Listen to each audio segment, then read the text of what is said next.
rendemos a Cristo. Você pode tomar assento. Nós vamos direto para a palavra. Não somos aqui engessados a uma agenda de culto. Nós temos a liberdade no Espírito, amém? Um momento prazeroso, agradável, não é? Onde nos sentimos realizados em louvar o nosso Criador. Nos sentimos bem em engrandecer a Cristo, né? Isso é maravilhoso. Isso é tremendo, meus irmãos, porque nesta noite podemos juntos tomar a ceia do Senhor. Ele pediu que deveríamos fazer todas as vezes que nos reuníssemos em memória dele, em memória de Cristo, lembrando do valor daquele sangue, lembrando do preço que foi pago naquela cruz por nós. E quando ele disse que nós deveríamos tomar a ceia, porque ele queria que nós participássemos não do sofrimento dele, mas do resultado da vitória dele, que nós lembrássemos que ele sofreu. Lembrar para valorizá-lo?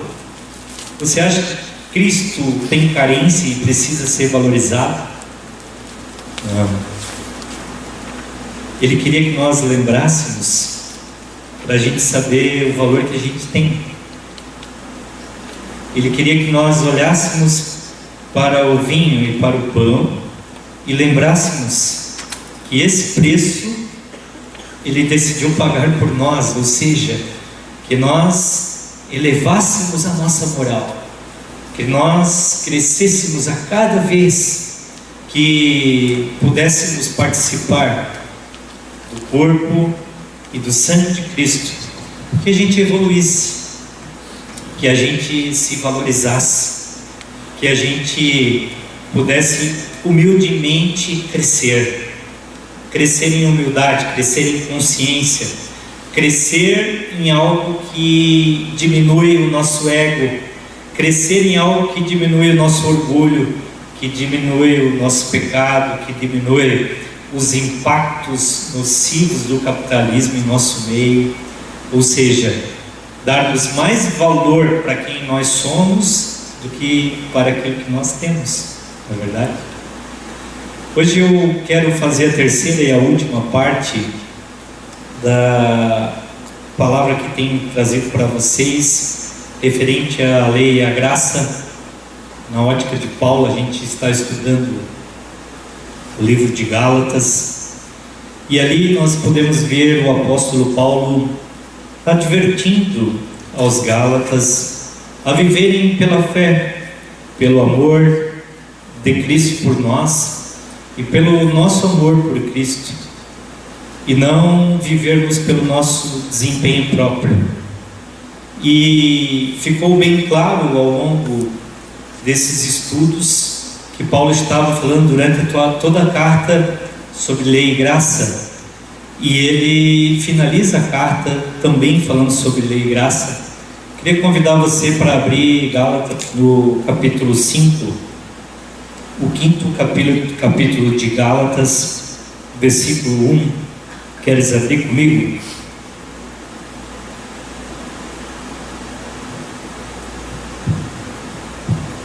No capítulo 5, Paulo vai falar das obras da carne e dos frutos do Espírito. E este assunto, se bem entendido naquilo que Paulo está falando e propondo, ele pode ser sim desmistificado, porque muitas vezes nós queremos produzir o fruto e nós nos esforçamos para produzir o fruto.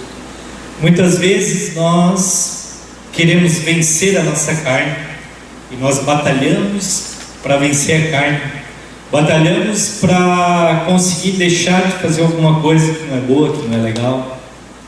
E sempre que nós nos confrontamos com nós mesmos, nós verificamos que, por mais que a gente queira abandonar algo ruim, a gente acaba retornando, reincidindo.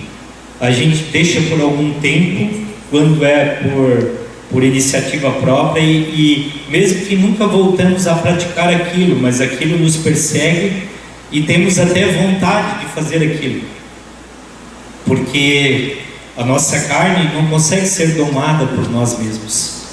Então, nesta noite, o que eu gostaria de tratar com vocês é nos esclarecer juntos em relação ao que são obras da carne. E elas são geradas por o quê? O que é fruto do Espírito e o que gera o fruto. Isso pode ser revelador e transformador. A informação pode sim nos libertar, queridos. O versículo 1 de Gálatas, Paulo está dizendo, versículo 1 do 5º capítulo de Gálatas: foi para a liberdade que Cristo nos libertou. Portanto, permaneçam firmes e não se deixem submeter novamente a um jugo de escravidão. Para que Cristo nos libertou? Para a liberdade. Cristo nos libertou. Se Cristo vos libertar, verdadeiramente sereis livres. A palavra de Deus não é um conto de fadas, uma historinha. Ela é uma realidade. E Cristo nos libertou para a liberdade, para sermos livres. Em Cristo e através da fé nele, através do amor dele por mim, eu posso ser livre de mim mesmo. Foi para a liberdade que ele me libertou. Então Paulo está introduzindo aqui um assunto, dizendo que Cristo, ele me libertou para que eu pudesse ser de fato livre. E ele completa dizendo: portanto, permaneçam firmes e não se deixe submeter novamente a um jugo de escravidão. O que é o jugo de escravidão que Paulo está se referindo? Lembre-se que tratamos disso na ministração anterior, mas o jugo de escravidão é a necessidade que temos que cumprir com regras e regulamentos, a necessidade que temos de receber imposições para praticar determinadas coisas. Quando isso acontece, eu sou obrigado a fazer algo, eu sou o escravo. Se eu não fizer aquilo, eu sou punido por não fazer. Um jugo de escravidão é algo que eu tenho necessidade de fazer por imposição, e não é algo que eu deixo de fazer ou faço por amor, ou deixo de fazer porque não tenho necessidade de fazer.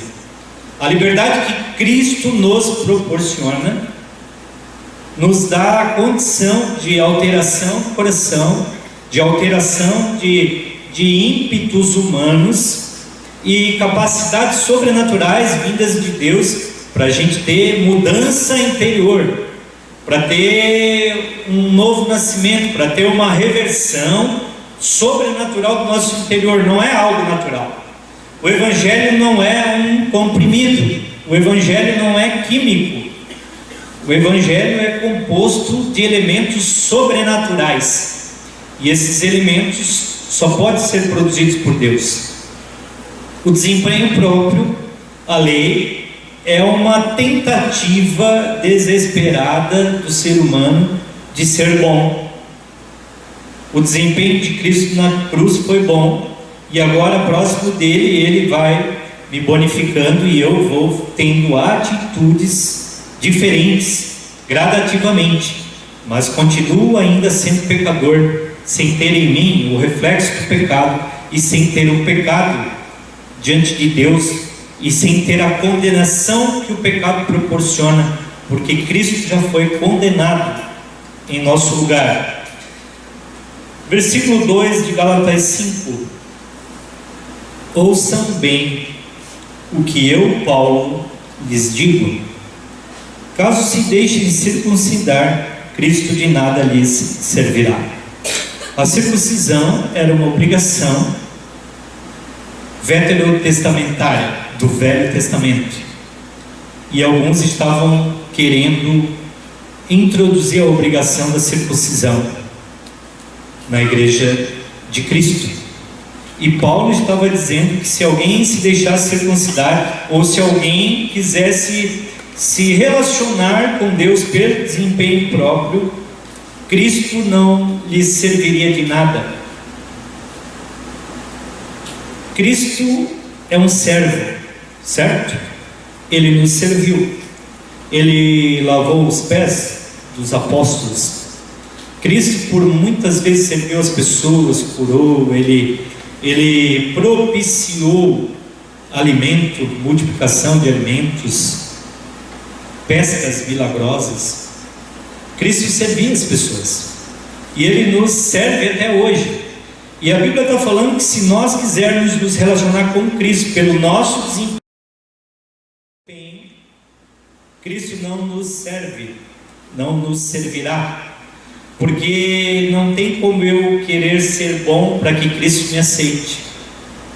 Eu preciso entender que Ele me ama da forma que eu sou, desistir do meu empenho em transformação e me aproximar dEle. Porque quem transforma é Ele, e isso vai ficar bem claro nos próximos versículos. Versículo 4, queridos. Olha só o que Paulo está dizendo e nos ensinando. Vocês que procuram ser justificados pela lei, ou seja, pelas obrigações, separaram-se de Cristo, caíram da graça. Vocês que procuraram ser justificados pela lei, separaram-se de Cristo, caíram da graça. Você consegue parar para pensar nesse versículo? Lembra que eu falei para vocês que a graça é uma estatura de cristão maduro, adulto? A lei, ela é leite, ela é primária, é um ensino fundamental, lembra? Se eu estou em Cristo e quero ser bonzinho para ser aceito por Cristo, ou quero ter o meu desempenho aprovado para conquistar algo com Cristo, eu estou agindo pela lei. Então eu estou em uma estatura adulta e eu caio para uma estatura infante. Eu caio da graça, eu desço de nível. Por que isso? Por que não fica algo mediano? Por que eu caio lá no princípio, no início? Porque lei e graça não se misturam, elas não se aglutinam. É igual água e óleo. Não há como esses componentes se misturarem, porque a lei, ela neutraliza a graça. E a graça, quando bem entendida, ela neutraliza a lei. Agora você vai viver com Deus, no relacionamento com Deus, neutralizando as obrigações, ou você vai viver nas obrigações neutralizando a graça. Isso não vai definir tua situação, a tua salvação, mas isso vai definir a tua situação aqui na terra. A tua qualidade de vida vai ser afetada pela forma com que você traz a graça de Deus para você, ou da forma que você traz para si, chama para ti a responsabilidade de ser bom. Quando você bate no peito e diz: eu consigo, eu vou, eu venço, eu sou forte, ninguém me derruba. Cuidado, porque a Bíblia continua dizendo que quando eu sou fraco é que eu sou forte. Quando eu reconheço que eu não consigo, é que Ele entra em ação. Quando eu reconheço que eu sou pequeno, eu cresço. Quando eu quero ser grande, eu caio. Esse é o Evangelho do nosso Jesus. Versículo 5. 5:5. Pois é mediante o Espírito que nós aguardamos pela fé a justiça, que é a nossa esperança. Porque em Cristo Jesus nem circuncisão nem incircuncisão tem efeito algum, mas sim a fé que atua pelo amor. O que tem efeito em Cristo? Está em vermelho. no versículo 6, a fé que atua pelo amor.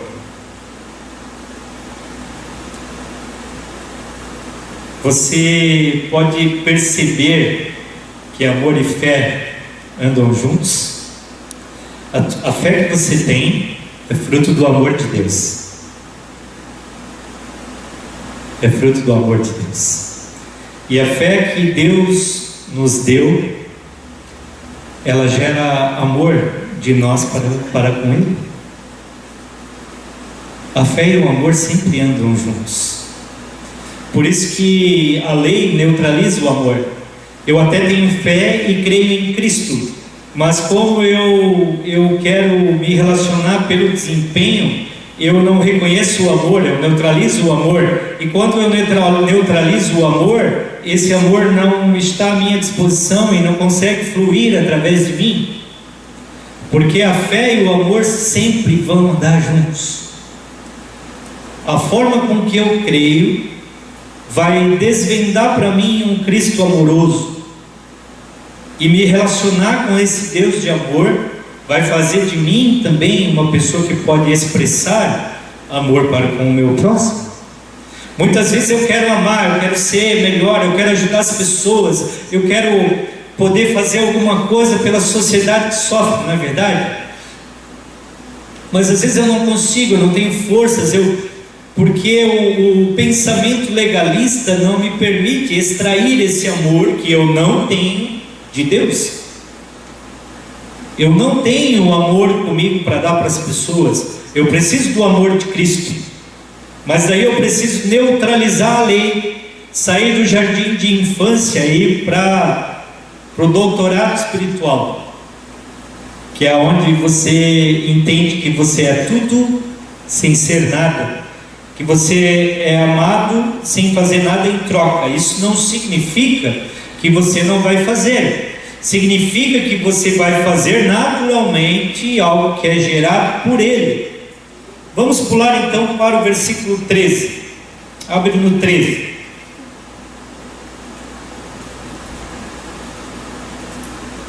Irmãos, vocês foram chamados para a liberdade, mas não usem a liberdade para dar ocasião à vontade da carne. Para que Ele nos chamou? Para a liberdade. Eu tenho obrigações? Não tenho obrigações. Eu sou livre? Sim. Sou livre para pecar? Não. Eu sou livre para viver a vida imune ao pecado.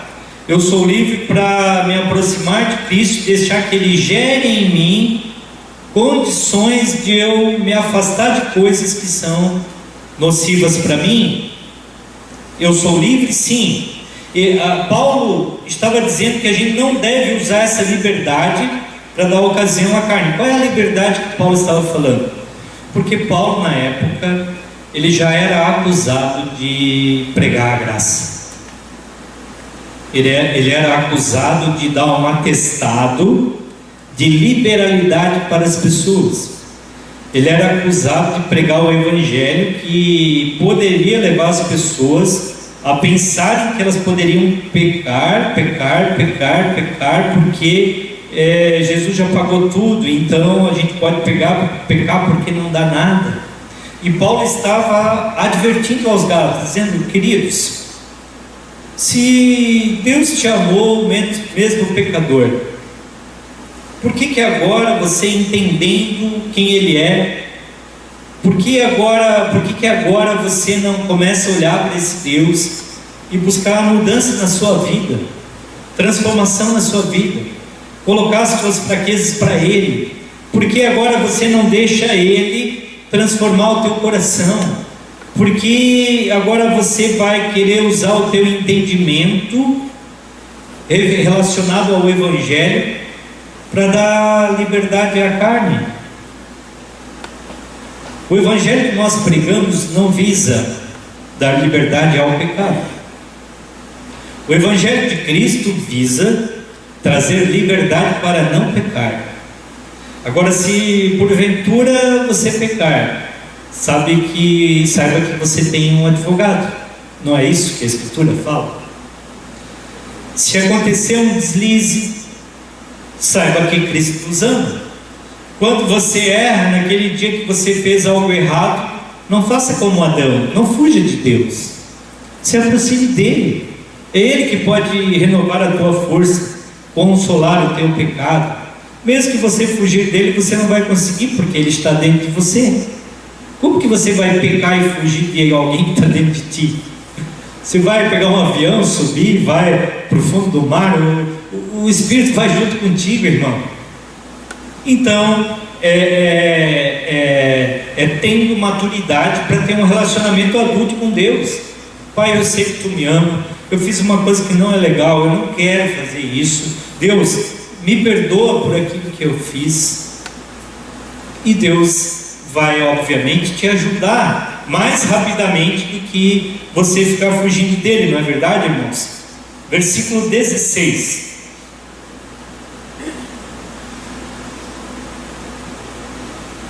Por isso digo, vivam pelo Espírito e de modo nenhum satisfarão os desejos da carne. Como é que você vai fazer para não satisfazer os desejos da carne? Viver pelo Espírito. Olha só um ensinamento profundo, é simples e profundo, que Paulo está trazendo. Você precisa viver pelo Espírito. Nós vimos durante toda a carta que quando Paulo fala em Espírito, ele está falando em graça. Quando fala de carne, ele está falando em lei. Se você quiser ler em casa lá, Gálatas 3:3, vai ficar bem claro isso. Mas entenda comigo que Paulo está aqui trabalhando a questão da lei e da graça. Enquanto ele menciona o Espírito, ele está falando em graça, em amor, o Espírito de Deus fazendo alguma coisa por nós. Quando ele está falando em lei, ele está dizendo que é o nosso desempenho, a nossa carne. Então, Espírito, graça, carne, lei, certo? Fique bem claro isso. Versículo 17, olha só: pois a carne deseja o que é contrário ao Espírito, e o Espírito o que é contrário à carne. Eles estão em conflito um com o outro, de modo que vocês não fazem o que desejam. Você sabia que você não faz o que você deseja? Às vezes você quer fazer o mal e você não consegue. Às vezes você quer fazer o bem e também não consegue. Às vezes você diz, eu não vou mais ficar nervoso, mas você fica. Às vezes você fala, eu não vou mais responder para o meu marido, mas você responde. Muitas vezes nós queremos algo e não conseguimos, porque existe um conflito entre as coisas espirituais e as coisas carnais, e nós precisamos entender isso. O que Paulo está dizendo no 17 aqui, parafraseando, pois a lei deseja o que é contrário à graça. A lei deseja o que é contrário à graça, e a graça o que é contrário à lei. A lei e a graça, elas estão em oposição. Elas não podem se aglutinar, elas não podem trabalhar juntas. A lei, ela foi extirpada por Cristo, ela foi cumprida pelo nosso Jesus, e a partir daí nós vivemos a dispensação de filhos adultos, maduros, de filhos que entendem o amor de Deus. E nós, no meio desse conflito, o que vamos fazer? Você tem vontades espirituais e carnais, e o que você vai fazer para coordenar essas coisas? Você vai continuar se relacionando com Deus pelo teu desempenho e fugindo dele, ou você vai aceitar as coisas espirituais e viver na dependência dele? Você precisa tomar essa decisão. Versículo 18, mas se vocês são guiados pelo Espírito, não estão debaixo da lei. Se alguém tem alguma dúvida que ele está falando em carne, lei e graça e Espírito, o 18 ainda dá mais uma explicada. Se vocês são guiados pelo Espírito, ou seja, pela graça, vocês não estão mais debaixo da lei. Nós não estamos mais debaixo da lei. Agora nós estamos livres pelo Espírito. A lei nos escravizava e nos obrigava. O Espírito nos dá a liberdade para nós escolhermos fazer as coisas corretas e as coisas boas. Agora olha o 19, eu queria que você olhasse para o telão comigo. Ora, as obras da carne são manifestas: imoralidade sexual, impureza, libertinagem, idolatria, feitiçaria, ódio, discórdia, ciúmes, ira, egoísmo, dissensões, facções e inveja, embriaguez, orgias e coisas semelhantes. Existem muitas outras coisas semelhantes. Muitas outras coisas semelhantes. Eu os advirto, como antes já os adverti: aqueles que praticam essas coisas não herdarão o reino de Deus. O que o pensamento legalista faz? Se as obras são da carne, e a carne é lei, as obras são da lei. As obras da carne são oriundas do nosso pensamento legalista. E se nós queremos viver um pensamento legalista, o final do versículo nos adverte que nós vamos ter problemas. Se nós não reconhecermos a nossa necessidade da graça e do amor de Deus, nós vamos sim ser pegos por essas coisas. E não tem como fugir delas, irmãos, porque a nossa carne, ela está constantemente batalhando contra nós, manipulando contra nós, colocando pensamentos, desejos, emoções. São uma série de situações que têm sido trabalhadas pelo mundo, pelo cotidiano, pela mídia, pelos relacionamentos. A nossa carne está aguçada, o dinheiro tem realmente sido a raiz de todos os males. Nós temos vivido uma sociedade capitalista que gera uma série de necessidades e a carne fica se esbanjando nisso tudo. Será que nós vamos continuar vivendo um pensamento legalista que gera as obras da carne, ou nós vamos viver pelo versículo 22? Gálatas 5:22. Isso aqui é maravilhoso, meus irmãos. Mas o Espírito, o fruto do Espírito é.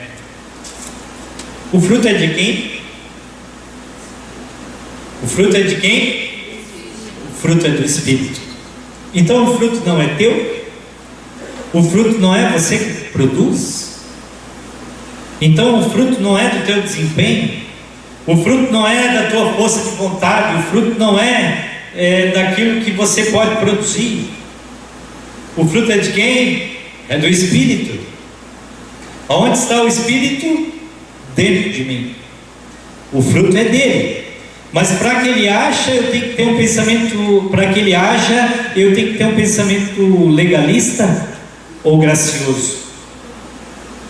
Para que o fruto do Espírito se manifeste, Paulo está lá desde o começo falando em lei, em graça, para vir aqui fechar a carta, meus irmãos, dizendo para ti e para mim, dizendo para nós, queridos, aceitem o amor de Deus, vivam se relacionando com Ele através do amor, e Ele vai ser responsável por gerar em vocês o fruto do Espírito, porque eu e você não temos capacidade de gerar, e nós precisamos de uma capacidade sobrenatural dada por Deus para que a gente venha ter esses frutos em nós. Agora eu te pergunto, meu irmão, minha irmã: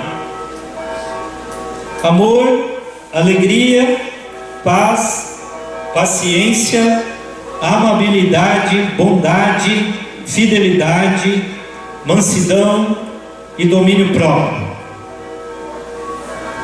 Como estão essas marcas nas nossas vidas? Será que está faltando amor? Será que tem cristãos que não têm alegria? Como pode isso? Estamos tristes. O Espírito não está gerando fruto, ou eu que estou vivendo legalistamente, tentando produzir o fruto e não permitindo que o Espírito, não reconhecendo que é Ele quem gera? Será que não é eu que estou impedindo que o Espírito gere o fruto em mim, aglutinando lei e graça, aceitando o amor, mas sabendo que eu tenho obrigações, tenho coisas a serem feitas, desenvolvidas, que eu tenho que fazer, que eu preciso melhorar, que eu preciso mudar, que eu preciso praticar, que eu preciso me auto-justificar, que eu preciso buscar alguma coisa que eu tenha que fazer para me sentir em paz?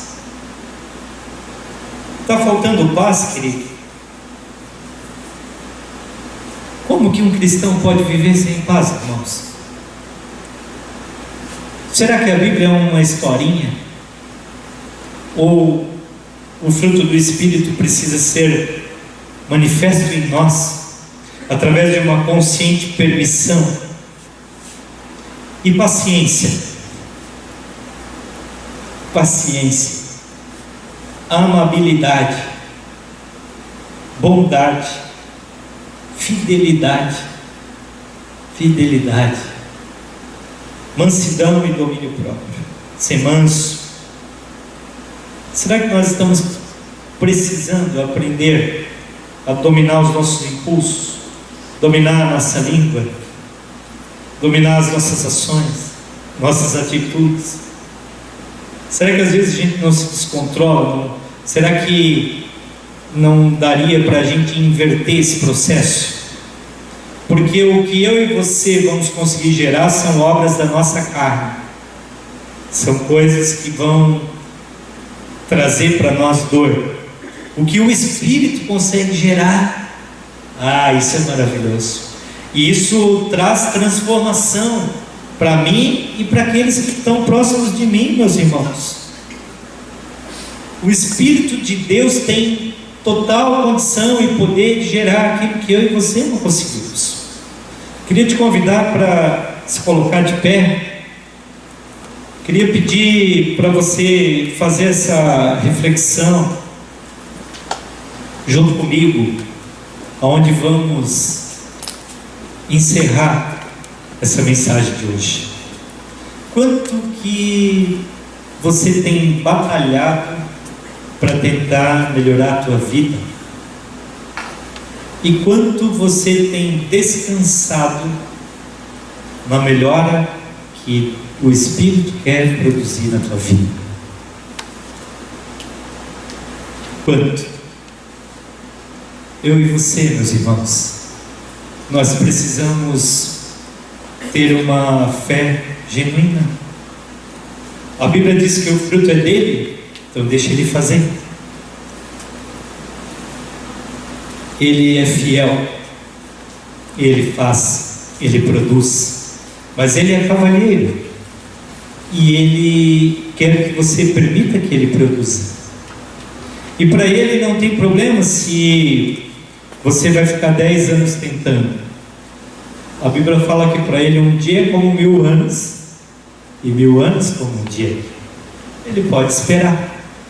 Só que o fato de você protelar essa migração de um pensamento legalista para um pensamento gracioso vai trazer dores, reflexos negativos para você nos seus relacionamentos aqui na terra. Relacionamento com o próximo, contigo mesmo e com Deus. Você vai ser uma pessoa mais problemática. Agora, se você decidir viver pela graça, pelo amor, aí você começa a jogar o jogo dele, você começa a deixar ele entrar em cena. Aí você senta no banco ao lado, você dá a boleia da tua vida para ele, aí você confia nele, só que aí não é mais você que coordena, não é mais o teu desempenho. E aí você pode se assustar, porque ele pode gerar coisas lindas e maravilhosas em você. Só que você precisa também se preparar para perder algumas coisas, porque quando o Espírito toma o controle, ele acaba nos levando por caminhos que são mais altos que os nossos caminhos. Algumas coisas vão perder o valor para você.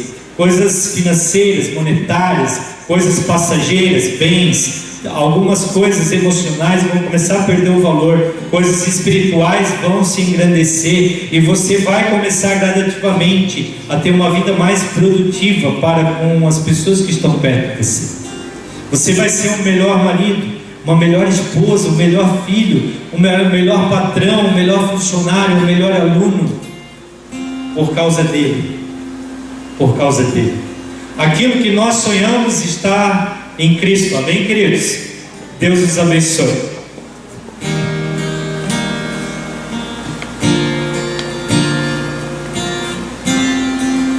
Eu mudei, eu posso ver a glória que não pode se esconder. Eu mudei, mudando estou, a olhar pra ti e acreditar. Agora eu sei, eu posso ver a glória que não pode se esconder. Eu mudei, mudando estou, a olhar pra ti e acreditar. Agora eu sei, eu posso ver a glória que não pode se esconder.